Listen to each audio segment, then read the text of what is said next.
In principle, agree ako dyan sa no contact. Agreed ako dyan. Walang plano sa ngayon si Pangulong Ferdinand Marcos Jr.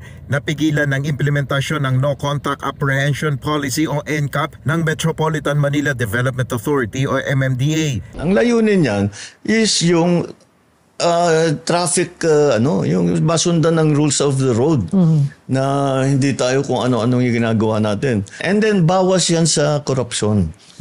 Kasi Taliwas sa sinasabi ng iba na ginagawang gatasan. para sa akin, it will be the opposite. Hindi anya tulad noong hindi pa na ipatutupad ang NCAP, may mga nanunuhol sa mga nanguhuling otoridad sa kalsada. Magsabi na tayo ng totoo.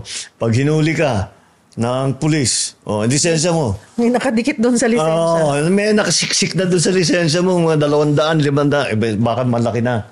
Mag-ingat ka, huwag mo nang uulitin. Pero nasuhulan mo na. Sa kanya ring podcast, inihayag ng Pangulo na hindi siya nagsisisi sa kanyang desisyon na pansamantalang ipatigil ang EDSA rehabilitation. Sabi ko, tigil muna natin, pag-isipan natin mabuti. Hanap tayo ng bagong teknolohiya.